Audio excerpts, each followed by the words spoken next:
Joining us now in the studio is Barry Glassman. He's a Harford County executive and also the Republican candidate for Maryland Comptroller. Thank you so much for being here. So I understand you've been the county executive in Harford County since 2014. You're also a lifelong Maryland resident. But for those who may not know who you are, who is Barry Glassman? So Barry Glassman is a lifelong Marylander, born and raised in Harford County, and on a small farm in a very small village called Level, right? L-E-V-E-L. The only notable thing about Level, it's spelled the same way forward as it is backwards. So I had a chance to work in the private sector for Baltimore Gas and Electric Company for 25 years. I retired when I became county executive, served in the Maryland House and the Maryland Senate for 16 years.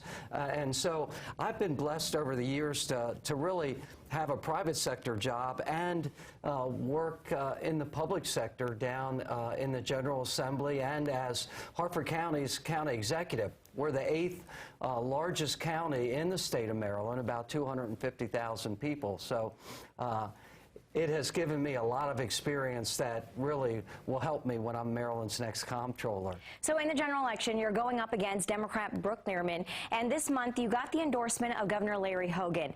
And it's important to note because Governor Hogan said he's not going to endorse the Republican gubernatorial candidate Dan Cox, but he's endorsing you, and this is actually what he said. He said, "I can't think of another leader in Maryland who has done a better job at watching out for the taxpayers and representing everybody, whether they are Republicans or Democrats or independents, than Barry Glassman." So how have you represented everyone in your political career that Governor Hogan was talking about? Well, you know, I've been doing this for about 30 years, and I've always kind of worked in a bipartisan fashion. I think the Republican Party has changed, the Democratic Party has changed, and things were much more polarized. But I kind of go back to the old school that you need to make government work.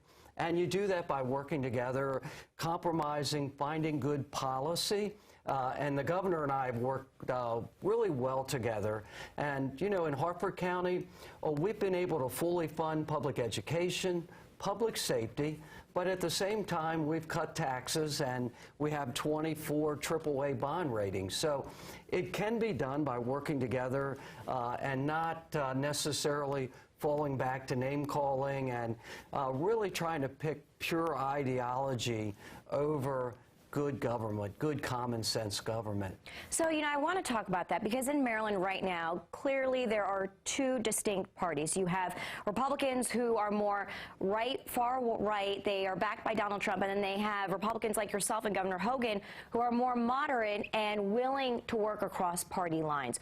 So you've been branding yourself as a nonpartisan Republican. Why is that important for you? Well, particularly for comptroller. You know, in Maryland, comptroller is one of the top 3 constitutionally elected offices, and it is really the fiduciary bookkeeper for the state of Maryland. I hate to say it, but tax collector, but also a member of the Board of Public Works, revenue estimating, and so it's sort of a nonpartisan job. That's what attracted me to it originally. It's not really about a lot of the other issues that both parties fight on. It's really being a good watchdog for the taxpayer, making sure money is spent wisely. And speaking of just the comptroller position, you're going up against Lierman. What sets you apart from Brooke Lierman, and how will you bring balance in Annapolis? Well, particularly this year in this election, I think it's important because really the choice is fairly clear. We are either going to have one-party control in Annapolis, or voters are going to have an opportunity to select a moderate, common-sense Republican as comptroller.